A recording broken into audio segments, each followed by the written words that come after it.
अस्सलाम वालेकुम नाज़रीन, मैं हूं आपका मेज़बान सैयद ज़ीशान हैदर और आप देख रहे हैं मेरे यूट्यूब चैनल सदात टेलीमीडिया। इशफाकनामा के 19वें प्रोग्राम के साथ आपकी खिदमत में हाजिर हूं। आइए शुरू करते हैं आज का इशफाकनामा। नाज़रीन, इशफाक अहमद साहब फरमाते हैं, एक दिन मैंने अपने बाबा जी को बहुत ही फ़ख्र से बताया कि बाबा जी, मेरे पास 2 गाड़ियां हैं और काफ़ी सारा बैंक बैलेंस भी।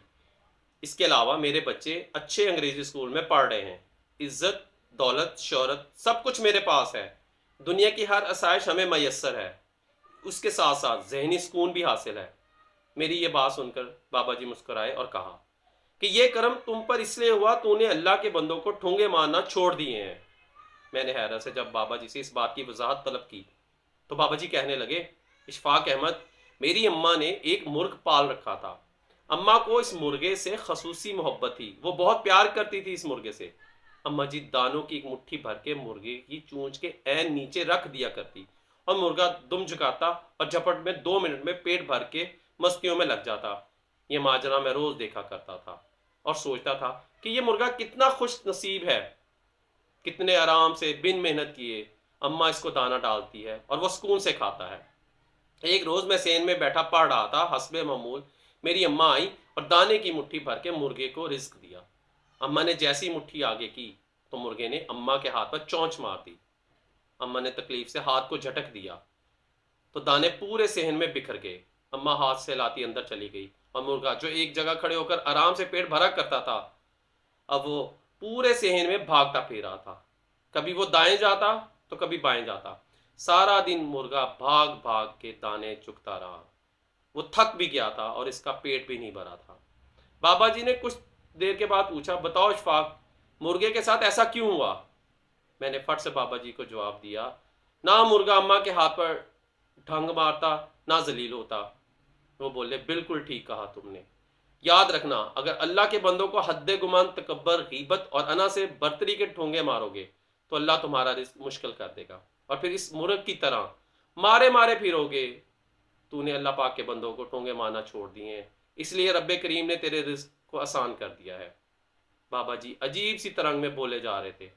पैसा, इज्जत, शोहरत, आसूदगी हासिल करना और दुखों से निजात का आसान रास्ता ज़रूर है, लेकिन अल्लाह के बंदों से मोहब्बत करने वाला, उनकी तारीफ करने वाला, उनसे मुस्कुराकर बात करने वाला और दूसरों को माफ़ करने वाला कभी मुखलस नहीं होता। आजमा कर देख लो, अगर अल्लाह के बंदों से मोहब्बत के साथ साथ शुक्र के आंसू भी अपने अंदर शामिल कर लोगे तो इशफाक अहमद, जान लो, तुम अमर हो जाओगे।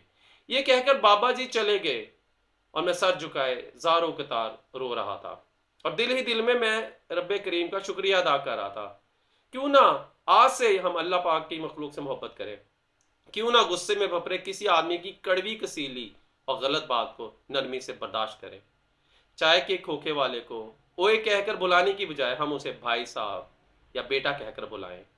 अपने दफ्तर या फैक्ट्री के चौकीदार और छोटे मुलाजमीन को सलाम करने में पहल करें और कुछ देर रोककर उनसे उनके बच्चों का हाल अहवाल पूछें। अगर हम घर के दामाद हैं या बहनोई हैं तो खुद को खास और अफजल ना समझें। अपनी जमानत पर किसी बेवा की जवान बेटी के रिश्ते के लिए संजीदगी से तगो दो करें, उनको कर्ज हंसना लेकर दें। क्यों ना सुबह स्कूल जाते हुए अपने बच्चों के साथ मोहल्ले के किसी यतीम बच्चे को भी अपने साथ लेकर जाएं।